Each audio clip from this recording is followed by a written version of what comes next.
नमस्कार दोस्तों, मैं संजय कुमार आप सभी दर्शकों का अपने YouTube चैनल गुरुकुल कॉमर्स में स्वागत करता हूं। दोस्तों, आज हम एडमिशन ऑफ पार्टनरशिप चैप्टर पे डिस्कशन करने जा रहे हैं। साझेदारी का प्रवेश, एडमिशन ऑफ पार्टनर। होता क्या है कि जब दो लोग या दो से अधिक लोग पहले से बिजनेस कर रहे हों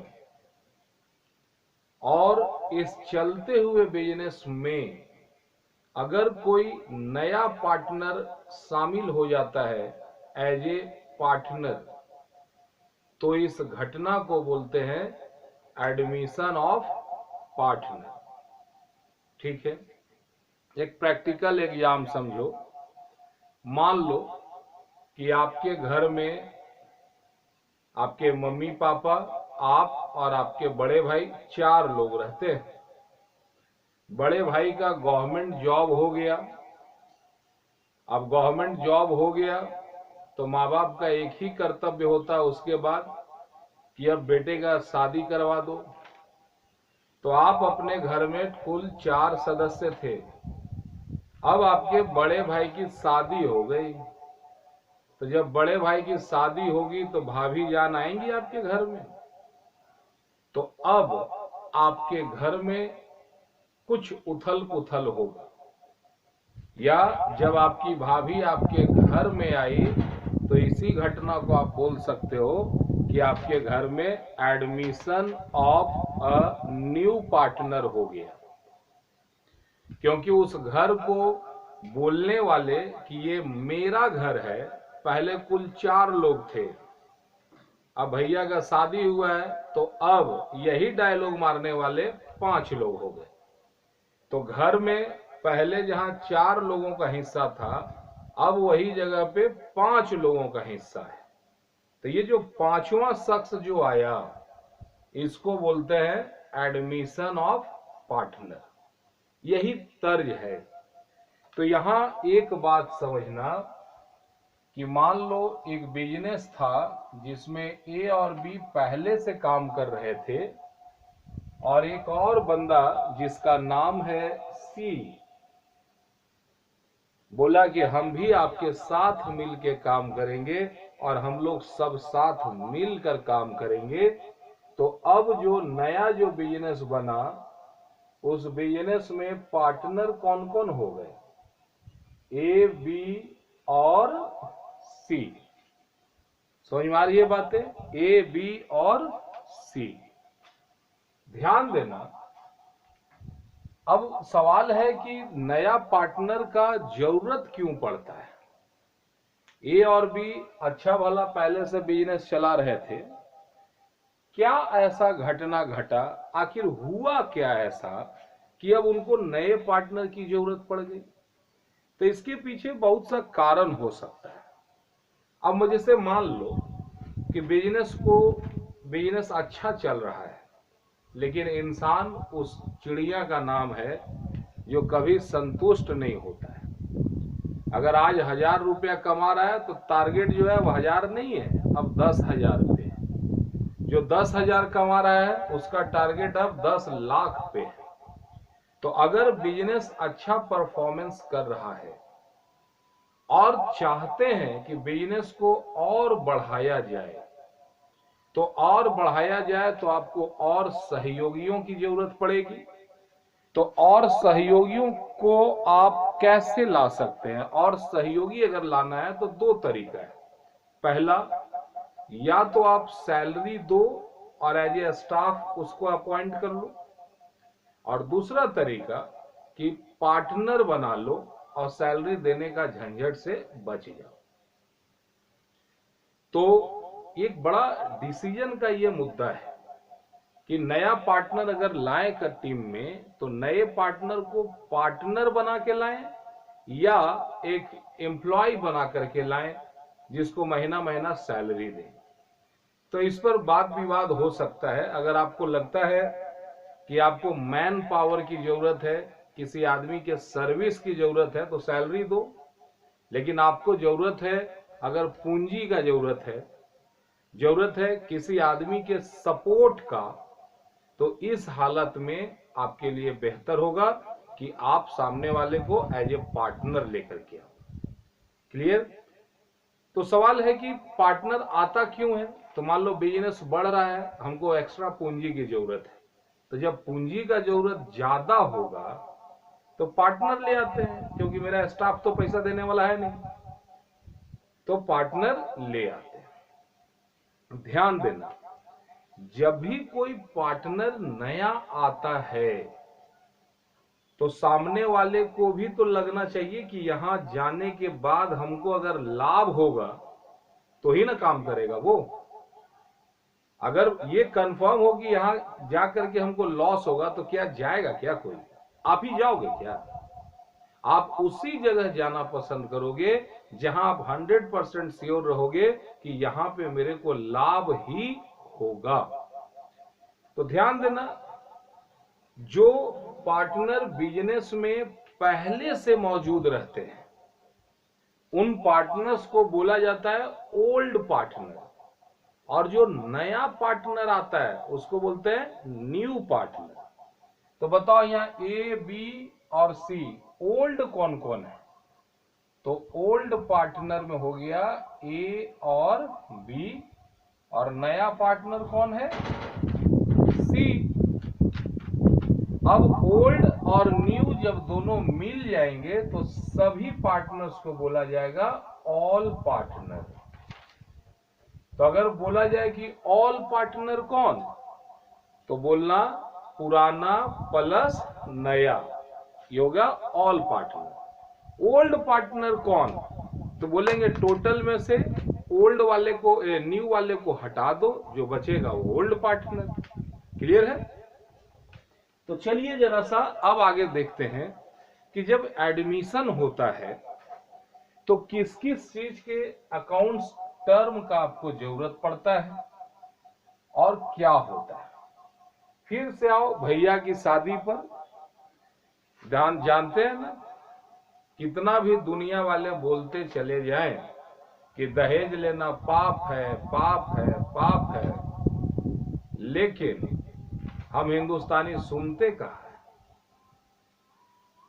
बस चाहत क्या होता है मालूम? कि एक बेटा होता भगत सिंह जैसा जो देश के लिए फांसी चढ़ता, लेकिन वो मेरा नहीं तेरा होता।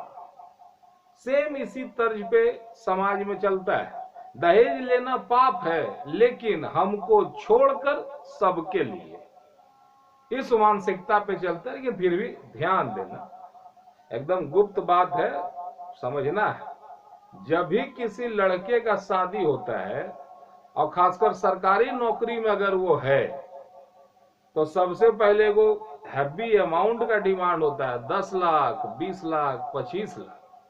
ये जो हार्ड कैश होता है, ऐसा लगता है जैसे माँ बाप को जो बचपन में जो पेटी कैश किए थे ना, खर्चा छोटा छोटा छोटा छोटा, उन सारे चीज को एक के बार एफडी में बन के मिल जाता है उनको जब बेटे का नौकरी हो जाता है। तो पहला देखो तो पूरा मोटा अमाउंट ले लिया, 10, 20, 50 लाख जितना लेना है ले लेगा, और उसके बाद बोलेगा तिलक अभी बाकी है। तिलक में कहा तो भाई तो 4 व्हीलर चाहिए, तो 2 व्हीलर चाहिए, टीवी चाहिए, फ्रिज चाहिए, ये सारा चीज होता है। सबको जानता है कि लेना और देना गलत बात है, लेकिन एक बात बताओ कि कन्या के पिता फिर भी देते क्यों हैं? ताकि उनकी बच्ची भविष्य में सुख और शांति से बढ़िया से रह सके, क्योंकि उसके दिमाग में, कन्या के पिता के माइंड में ये बात है कि जिस घर में इसे भेज रहे हैं उस घर में इसका जिंदगी, आने वाला जिंदगी बेहतरीन गुजरेगा। ठीक है? तो अब सोचो यहीं पर बात, 2 रकम हुआ। पहला तो हुआ दहेज वाला जो बड़का मोटा पैसा था, 10, 20, 50 लाख, और दूसरा जो टीवी, फ्रिज, पलंग, गाड़ी घोड़ा, लन फन। सेम यही दोनों चीज एडमिशन और पार्टनर में होता है। जब भी कोई पार्टनर बिजनेस में आएगा तो सबसे पहले तो उसको कैपिटल लाना पड़ेगा।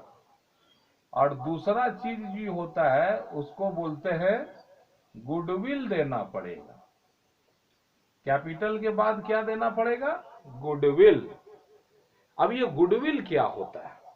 अब बताओ, बच्चा छोटा सा पैदा हुआ कि एक बार डॉक्टर बन गया, एक बार इंजीनियर बन गया? नहीं ना, धीरे धीरे बनता है। नर्सरी, एलकेजी, यूकेजी, लंद फंद करते, मैट्रिक, आईए, बीए में, तब जाके जॉब मिलता है। तब तक झेलने के काम माँ बाप करते हैं। बिजनेस भी एकदम मासूम से बच्चे की तरह होता है। जिस दिन बिजनेस शुरू करते हैं उसी दिन क्या बिजनेस लाभ देना चालू कर देता है? नहीं। बिजनेस को प्रॉफिटेबल बनाने के लिए, लाभ के स्तर पर लाने के लिए हजार तरह का मेहनत और काम किया जाता है। और ये काम करता कौन है? नया पार्टनर करता है या ओल्ड पार्टनर? तो ओल्ड पार्टनर। तो पुराने साझेदार जो मेहनत करते हैं और मेहनत कर कर के बिजनेस को इस लेवल पे ले जाते हैं कि लोग उनसे जुड़ना पसंद करते हैं, तो उनके इस मेहनत के बदले में एक खास अमाउंट कैलकुलेट किया जाता है जिसको कि हम गुडविल कहते हैं। और कैपिटल क्या होता है? तो बिजनेस में आने के लिए इनिशियल, क्योंकि जो पहले से पार्टनर थे वो ऑलरेडी पैसा लगा चुके हैं, और जो नया पार्टनर आया है वो नया पार्टनर जब एक दो पुराने वाले पैसा लगाया तो नया को भी पैसा लगाना पड़ेगा। ठीक है, इसलिए वो कैपिटल देगा। तो एक बात तो समझ में आया होगा आपको कि नया पार्टनर जब भी आएगा तो दो चीज लाएगा, कैपिटल और गुडविल। अब इस पे क्या क्या टेंशन होगा वो तो बाद में बात करेंगे। तीसरा जो सबसे बड़ा टेंशन होता है वो है प्रॉफिट एंड लॉस रेशियो का। साझेदारी व्यवसाय है भाई। साझेदारी व्यवसाय में जो भी प्रॉफिट होता है या जो भी लॉस होता है, ये प्रॉफिट या लॉस सभी साझेदारों में बांटा जाता है। मान लो कि बिजनेस में 100 रुपया का प्रॉफिट हुआ, 120 रुपया का प्रॉफिट हुआ, और साझेदार है दो, ए और बी, और दोनों बराबर बराबर बांटते हैं। तो बताओ ए को कितना मिलेगा? ए को 60 रुपया और बी को 60 रुपया। अब सोचो कि एक नया पार्टनर आ गया सी, वो भी पार्टनर है, उसको भी हिस्सा चाहिए।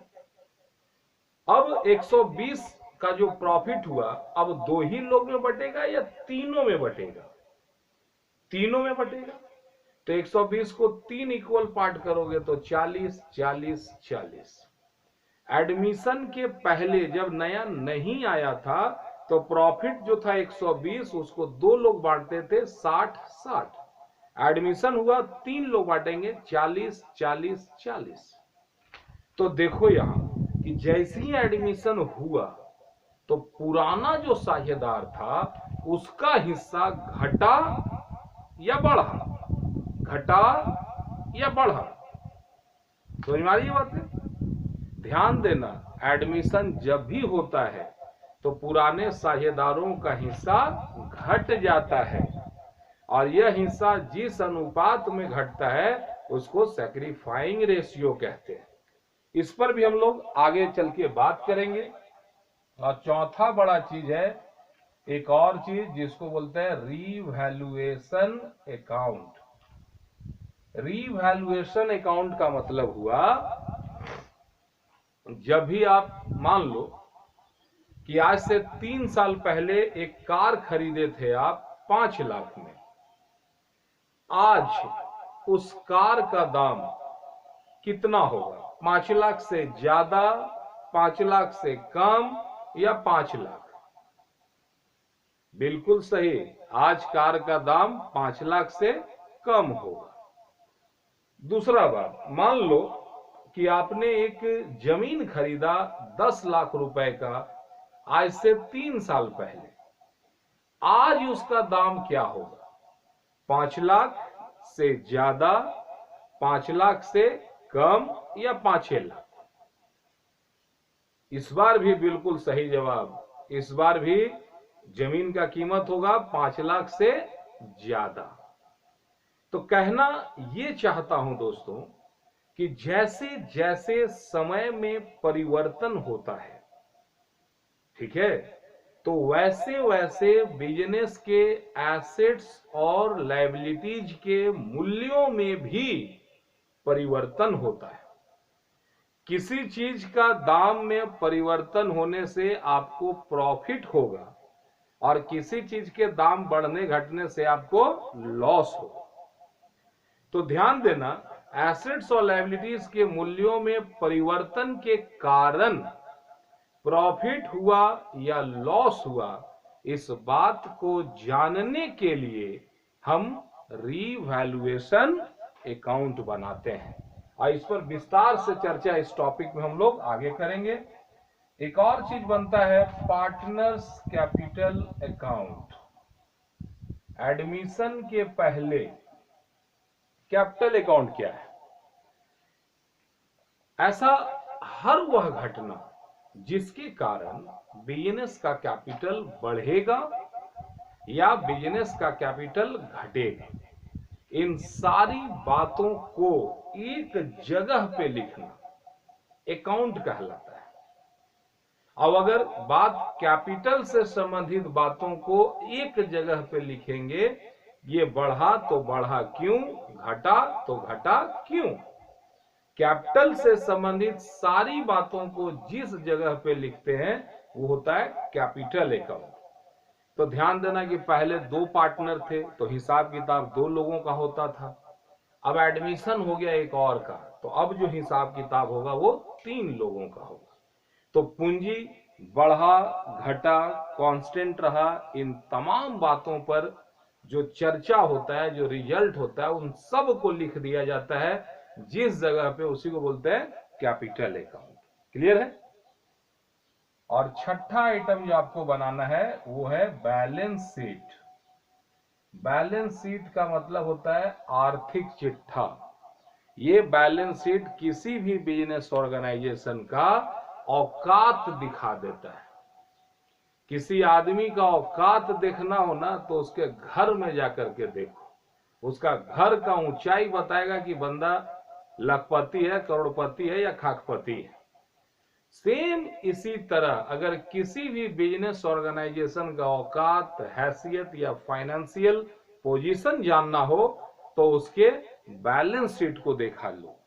बैलेंस शीट के अंदर 2 भाग बटा रहता है, एक भाग होता है एसेट्स और एक भाग होता है लायबिलिटीज। विस्तार से इस पर हम चर्चा करेंगे। और ध्यान देना, जब एडमिशन हो जाता है तो बैलेंस शीट में, चूंकि जिस समय बिजनेस शुरू किए तो उस समय से ही बन रहा होगा, 3 साल पहले बिजनेस शुरू किए हैं तो 3 साल पहले जो एसेट्स का दाम था उसको आज लिखें या आज जो कीमत है इसको आज लिखें, ये एक सवाल है। तो इस पर विशेष चर्चा भी हम लोग अगले वीडियो में करेंगे। मेनली यही 6 आइटम है जो पूरा का पूरा एडमिशन ऑफ पार्टनरशिप में पढ़ना है और हर एक टॉपिक जो है अपने आप में खास रखता है। तो आशा करते हैं इस वीडियो लेक्चर के माध्यम से ये पूरा एडमिशन का फोटो आपके दिमाग में आ चुका होगा। आप सभी लोगों ने मेरी बातों को इतनी प्रेम और शांति से सुना, सभी लोगों को तहे दिल से धन्यवाद देता हूं। जय गुरु, जय हिंद। और एक बात, हाँ, अभी तक अगर चैनल सब्सक्राइब नहीं किए हैं तो प्लीज सब्सक्राइब कर लो और बेल बटन दबाना नहीं भूलना है। थैंक यू, जय हिंद, बाय।